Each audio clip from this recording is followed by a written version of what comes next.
చదువుతో పాటు skills, placements తో పాటు సక్సెస్ సందీప్ యూనివర్సిటీ మాత్రమే అందిస్తుంది.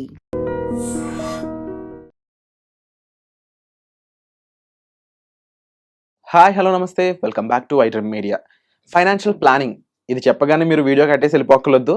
ప్రతి ఒక్కరికి ఫైనాన్షియల్ ప్లానింగ్ తెలుసుకోవాల్సిన సిచ్యువేషన్ వచ్చేసింది. ఏఐ వచ్చింది, జాబ్స్ ఉండవు, అందరికీ వర్తిస్తుంది అనమాట. కేవలం సాఫ్ట్వేర్లో ఉన్న వాళ్ళకే కాదు. ఏఐ అనేది 5 మంది చేసే పని ఒకరే చేసే విధంగా అలాంటి టెక్నికాలిటీస్ని, అలాంటి మిషన్స్ని కూడా తీసుకొచ్చే ఛాన్స్ అయితే ఉంది. మరి ఇలాంటి టైంలో ఎంతో కొంత మన దగ్గర ఉన్న డబ్బుని మనకి ఉపయోగపడే విధంగా గత 5 ఏళ్ళలో మనం చేయలేంది నెక్స్ట్ 5 ఇయర్స్లో అయినా చేయగలమా, నెక్స్ట్ 1 ఇయర్లో అయినా చేయగలమా అనేది తెలుసుకుందాం. ఈ విషయాలు మనం తెలియజేయడానికి మనతో పాటు ఉన్నారు ఉమెన్ ఎంటర్‌ప్రెన్యూర్ అలాగే మ్యూచువల్ ఫండ్స్ డిస్ట్రిబ్యూటర్ అయిన వీణా గారు. మ్యామ్‌తో మాట్లాడతాం. Hi ma'am. హాయ్ అండి. సో ఫైనాన్షియల్ ప్లానింగ్, డబ్బు దాచుకోవాలి, డబ్బు సేవ్ చేసుకోవాలని కానీ చాలా మందికి ఇంట్రెస్ట్‌గా అనిపించదు. కానీ ఒక్కసారి మన దగ్గర ప్రతి అవసరానికి డబ్బులు రెడీగా ఉన్నాయంటే ఆ కాన్ఫిడెన్స్ వేరు. అవును. ఈఎంఐ కట్టుకుంటూ ప్రతి నెల ఈఎంఐ అరేంజ్ చేసుకోవడానికి తిప్పలు పడుతున్న వాళ్ళు కోట్లలో ఉన్న దేశం మనది. అవును. కానీ అదే ఈఎంఐ లేకుండా వస్తువును కొనగలిగే అంత సెక్యూరిటీ తెచ్చుకోవడం అనేది ప్రతి ఒక్కరికి నెసరీ అని ఆర్బీఐ సైతం చెప్తా ఉంది. అవును. మరి ఇలాంటి విషయాలపై ఫైనాన్షియల్ ప్లానింగ్ ఎలా ఉపయోగపడుతుంది, దాన్ని మనం ఎలా చేసుకోవాలంటారు? It's a very good question అండి. బట్ మీరు మెన్షన్ చేసినట్టు ఫైనాన్షియల్ ప్లానింగ్ అనగానే ఏంటంటే 90% ఆఫ్ పీపుల్ ఇది అంకుల్స్ చేసేది, ఆంటీస్ చేసేది అని ఫీల్ అవుతారు, which is not true. So financial planning అంటే ఏం లేదండి, జస్ట్ మీరు ప్రెజెంట్ని ఎంజాయ్ చేస్తూ మీ ఫ్యూచర్ని కొంచెం సెక్యూర్ చేసుకుంటారు. బట్ దీన్ని రాంగ్గా ఎందుకు పోయిట్రే అవుతుంది అంటే, మా ఫాదర్ కానీ లేకపోతే మా అంకుల్స్ కానీ వీళ్ళు చెప్పేది మెయిన్ ఏంటంటే డబ్బులు సేవ్ చేయాలి, వేస్ట్ చేయకూడదు, ఖర్చు పెట్టకూడదు, రేపటి కోసం ఉండాలి, ఇలాంటివన్నీ చెప్పడం వల్ల ఏంటంటే సో ఎంజాయ్మెంట్ చేయొద్దు అంటున్నారు. సో మనం డబ్బులు ఎంజాయ్మెంట్ అంటే వేస్ట్ అంటున్నారు, వీళ్ళకి తెలియదు వీటి గురించి అని ఒక ట్యాబు అనేది క్రియేట్ అయింది దాని మీద. సో ఇప్పుడు మనం మెయిన్లీ కన్సర్న్ ఏంటంటే, you are making for yourself better tomorrow. Okay. So and need to be accepted. మనం వర్క్ చేసినా చేయకపోయినా మనకైతే డబ్బులు కావాలి. వర్క్ చేస్తేనే డబ్బులు వస్తుందనే జోన్లో ఉంటే అది కొంచెం సేఫ్ గేమ్ ప్లేయింగ్ కాదు. అండ్ ఇఫ్ ఇన్ కేస్ మనం ఈఎంఐస్ కూడా ఉన్నాయి అంటే మనం it's like commitment for life time. 30 years of మీరు యాక్టివ్ లైఫ్ మీ ఈఎంఐస్కే మీరు హోల్డ్ చేయాల్సి వస్తుంది. సో అలా కాకోకుండా కొంచెం సెక్యూర్డ్ వేలో మీరు ఆలోచించి, as I mention, present enjoy చేస్తూ ఫ్యూచర్ని సెక్యూర్ చేసుకోవచ్చు మినిమం ఇన్వెస్ట్మెంట్. సో ఒక బేసిక్ స్ట్రాటజీ అనేది ఉందండి. సో రీసెంట్గా నేను డిస్కషన్ అవుతున్నప్పుడు వన్ ఆఫ్ మై ఫ్రెండ్తో డిస్కషన్ అవుతున్నప్పుడు వీ డిస్కస్డ్ నీకు తెలిసిన వాళ్ళు ఎవరైనా ఇన్వెస్ట్ చేస్తున్నారా, I asked her in that way. She told వాళ్ళ కంపెనీలో ఒక అమ్మాయి ఉందంట. What she does, she just put aside ఒక 15,000 రూపీస్ పక్కకు పెట్టేస్తుందంట, రెస్ట్ ఆఫ్ డబ్బులంతా ఖర్చు పెడుతుందంట. ఆ 15,000 ఏం చేస్తుంది అని అడిగా నేను next question out of curiosity. So she mentioned తను మ్యూచువల్ ఫండ్స్లో ఇన్వెస్ట్ చేస్తుంది ఆ 15,000. సో కంటిన్యూస్గా మ్యూచువల్ ఫండ్స్లో ఇన్వెస్ట్ చేయడం వల్ల తను only with in the India ట్రిప్సే కాకుండా ఇప్పుడు ఇంటర్నేషనల్ ట్రిప్స్కి వెళ్తుందంట. ఎలా వెళ్తుందంటే జస్ట్ పర్ మంత్ మనం 15,000 రూపీస్ సేవ్ చేసుకుంటూ వస్తే 15% ఇంట్రెస్ట్ రేట్తో విత్ ఇన్ 15 years లోపల అది మనకు ఆల్మోస్ట్ 1 CR క్రియేట్ చేస్తుంది వెల్త్. సో 1 CR మనం ఏమీ చేయకోకుండా క్రియేట్ చేస్తుంది. అండ్ వస్తున్న హైక్స్ కానీ వీటికి రిలేటెడ్గా మనం దాన్నే మార్చినక్కర్లేదు. జస్ట్ 15,000 పెడితే చాలు. మీకు హెల్త్ ఇన్సూరెన్స్ ఉంది, టర్మ్ ఇన్సూరెన్స్ ఉంది, మీ దగ్గర ఒక 1 CR 2 CR వాల్యూ మనీ ఉంది, ఇంకేం కావాలి అంతకన్నా ఎవరికైనా. అండ్ రెగ్యులర్గా మీకు యాక్టివ్ ఇన్కమ్ వస్తుంది. సో మెయిన్లీ అందరూ ఎక్కువ ఇబ్బంది పడే స్టేజ్ ఏంటంటే, ఫస్ట్ శాలరీ రాగానే మన శాలరీ కన్నా ఎక్కువ ఈఎంఐలు పెట్టుకుంటారు. ఈఎంఐలు పెట్టుకుంటానే ఏమైపోతుంది, సో మన ఖర్చులకి డబ్బులు ఉంటుంది, నెక్స్ట్ ఉన్నదంతా ఈఎంఐలకి పోతుంది. సో ఎప్పుడు మనకి చాలా మీమ్స్, చాలా ట్రోల్స్ అవుతూ ఉంటాయి. ఫస్ట్ నుంచి 5th లోపల మన అకౌంట్ చూస్తే 5thకి మన అకౌంట్ 0 అయిపోయి ఉంటుంది. So there is no way అసలు డబ్బులు ఉంటుందనే పాసిబిలిటీ లేదు. అండ్ నెక్స్ట్ టైం పెరిగినప్పుడు నెక్స్ట్ టైం పెడదాంలే అంటే మనం ఏదైతే ఇన్కమ్ పెరుగుతూ ఉంటుందో దానికి తగ్గట్టు మనకు తెలియకుండా ఖర్చులు కూడా పెరిగిపోతాయి. సో ఒకప్పుడు నేను నోకియా మొబైల్ వాడేదాన్ని, ఇప్పుడు ఐఫోన్ వాడుతున్నా. So there is a huge difference. So ఆ డిఫరెన్స్ అనేది ఎప్పుడు ఉంటుంది. పోనీ ఇక్కడ కాపేద్దామా అనుకుంటే నెక్స్ట్ ఇంకో వర్షన్ తీసుకొస్తారు, నెక్స్ట్ కార్ అనుకుంటాం, కంఫర్ట్స్ అనుకుంటాం.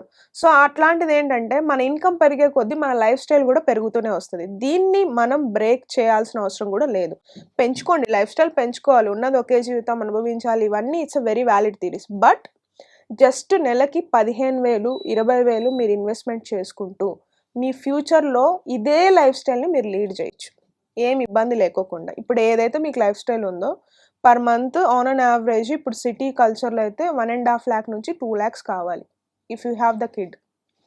ఈ 1.5 lakh 2 lakhs ఈ 15,000 రూపీస్ మీరు పెట్టుకుంటా వస్తే 30 years తర్వాత మీకు అది 1.5 lakh 2 lakhs ఆర్ 3 lakhs కూడా ఇవ్వగలిగే స్కోప్ ఉంటుంది. అండ్ ఇన్ఫ్లేషన్ ఓవర్లీ ఇన్ఫ్లేట్ ఏం అవ్వదు. సో విజిబుల్ ఇన్ఫ్లేషన్ వస్తుంది. ఆల్ ఆఫ్ సడన్ ₹1,00,000 ₹1 అయితే అవ్వదు. ఫ్యూచర్లో కూడా మీరు చూస్తున్నారు వాల్యూస్ మారుతున్నాయి. సో డజన్ బనానాస్ ఒకప్పుడు ₹10 ₹20కి వచ్చేవి, ఇప్పుడు కూడా ఒకసారి ₹10 ₹20కి వస్తున్నాయి. సో ఫ్లక్చువేషన్ ఎప్పుడు ఉంటుంది. ఆనియన్స్ ఒకసారి 200 ఉంటున్నాయి, ఒకసారి 20కి 10కి కూడా వస్తున్నాయి. అంటే మీరు అర్థం చేసుకోవాల్సింది ఏంది, ఇన్ఫ్లేషన్ అనేది కూడా ఈ గూడ్స్ మీద డిపెండ్ అయి ఉంటుంది.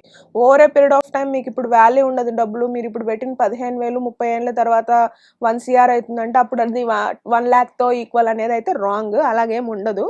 సో రాంగ్ ఎస్టిమేషన్స్, హాఫ్ నాలెడ్జ్తో ఇలాగ చెప్తున్నారు అందరూ. సో ఇఫ్ ఇన్ కేస్ మీరు ఇప్పుడు స్టార్ట్ చేసిన 25 years ఉన్నప్పుడు స్టార్ట్ చేసి 15,000 మీరు పెట్టుకుంటూ వస్తే మంచి నిఫ్టీ నెక్స్ట్ 50 దాంట్లో మీరు మీ ఫ్యూచర్ గురించి సెకండ్ థాట్ ఇనక్కర్లేదు ఫినాన్షియల్గా. సో ముఖ్యంగా ఫైనాన్షియల్ ప్లానింగ్లో అందరూ చేసే తప్పులు కొన్ని ఉంటాయి. ఒక 1-2 years ఇన్వెస్ట్ చేయడం, లేదా అట్లీస్ట్ 1 year ఇన్వెస్ట్ చేసి మళ్ళీ వెంటనే కంప్లీట్ అమౌంట్ తీసేయడం ఏదో అవసరం వచ్చిందని, అంటే కన్సిస్టెన్సీ లేకపోవడం. దీన్ని యాక్చువల్గా ఇన్వెస్ట్ చేద్దామని అనుకునే వాళ్ళు ఎక్కువ మంది ఉన్నారు, ఇన్వెస్ట్ చేస్తున్న వాళ్ళు ఉన్నారు. కానీ with in the span of 1 year లో ఎక్కువ మంది బయటకు వచ్చేస్తున్నారనే డేటా చాలా ఎక్కువ ఉంది. దాదాపుగా లక్షలు ఉంది డేటా. ఏ కారణాల మీద వీళ్ళు వెనకొచ్చేస్తున్నారు? ఎందుకు కన్సిస్టెన్సీ ఉండట్లేదు? హ్యూమన్ బ్రెయిన్స్కి డిసిప్లిన్ తక్కువ అండి. కొంచెం పెరిగిందా తీస్తారు, కొంచెం పడిపోయిందా తీస్తారు. రీజన్స్ ఏం లేదు ఇంకేదో ఆల్ ఆఫ్ ఎ సడన్ ఏంటబ్బాయి జీవితం బోర్ కొడుతుంది అన్నప్పుడు తీసేస్తారు. సో ఈ కేసెస్ అన్ని ట్రిగ్గర్ అయినప్పుడు ఏంటంటే మన బ్రెయిన్ ఎలాగైపోయిందంటే go for party, relax, break, ఈ జోన్లో వస్తుంది. ఈ జోన్ వచ్చినప్పుడు ఏంటంటే విగ్రస్ స్పెండింగ్ వచ్చేస్తుంది. వచ్చినప్పుడు ఏమైపోతుంది, ఉన్నది ఒకటే జీవితం అనే కాన్సెప్ట్లో మొత్తం తీసేస్తారు. లేదు అంటే మార్కెట్ పడిపోతుంది, ప్యానిక్ అవుతుంది, ఇంతే పడిపోతూ ఉంటుంది, దీనివల్ల ఉపయోగం లేదనే దాంతో కూడా తీసేస్తారు. Mainly discipline and proper education లేకపోవడం వల్ల ఈ మధ్యలో బ్రేక్స్ అనేవి ఎక్కువ వస్తున్నాయి. సో మనం ఇంకొక ఎపిసోడ్ కూడా ప్లాన్ చేద్దామండి, సౌత్ ఇండియన్స్కి నార్త్ ఇండియన్స్కి ఇన్వెస్ట్మెంట్ డిఫరెన్స్ ఏంటి, వాళ్ళు ఎలా ఆలోచిస్తారనే దాని మీద. సో మెయిన్లీ మనం యాజ్ తెలుగు ఆడియన్స్, నేను తెలుగులో మెయిన్లీ చెప్పడానికి రీజన్ కూడా ఏంటంటే ఇది చాలా సింపుల్ అండి. మనం SBI బ్యాంక్లో పెట్టే బదులు SBI మ్యూచువల్ ఫండ్స్లో పెడితే డబల్ ద రిటర్న్స్ వస్తాయి మనకి. అంతే, 2 SBI. మీరు ఏది పిక్ చేసుకుంటున్నారంటే FDs, RDs, saving accounts pick చేసుకుంటున్నారు, అందులో రిటర్న్స్ రావు. అదే డబ్బులు 5,000 10,000 15,000 నెలలా మీరు పెట్టుకుంటూ వచ్చారంటే మీ లైఫ్ నిజంగా చాలా ఎంజాయ్ చేయొచ్చు. ఎప్పుడు మీ దగ్గర డబ్బులు ఉంటుంది first. Wonderful ma'am. And thank you so much for providing such information ma'am. విన్నారు కదండి, ప్రతి ఒక్కరికి కూడా ఫైనాన్షియల్ ప్లానింగ్ అనేది ఏదో ఒక టైంలో యూజ్ అవుతుంది. అండ్ దీన్ని మనం ప్రొఫెషనల్ ద్వారా చేసినట్లయితే మనకు కాస్త హెల్ప్ అయ్యే విషయం ఏంటంటే ఎక్కడ తీయాలి, ఎక్కడ పెట్టాలి, ఎప్పుడు తీయాలి, ఎప్పుడు పెట్టాలి అనేది మనకి చాలా క్లియర్గా తెలుస్తుంది మనీకి సంబంధించిన విషయాల్లో. సో తప్పకుండా ఈ విషయాలకు సంబంధించి మీకు హెల్ప్ కావాలి అనుకున్నట్లయితే ఆమె సంప్రదించవచ్చు. వచ్చే ఎపిసోడ్లో మళ్ళీ కలుద్దాం. Thank you so much. And for more videos, Please subscribe to iDream. Please subscribe to iDream. Please subscribe iDream. And please subscribe to iDream.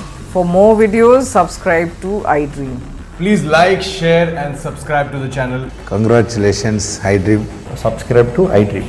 Subscribe to iDream. So subscribe to iDream Media. iDream ki iDream team అందరికి huge congratulations. Please subscribe iDream Media. Please subscribe to iDream. Subscribe iDream. Please subscribe to iDream. iDream అంటే నా కళల ఛానల్ను subscribe చేసుకున్న నోరు తిరుగుతలేదు, మీరైతే గంట గుర్తు కొట్టు. For more such videos, please subscribe to iDream.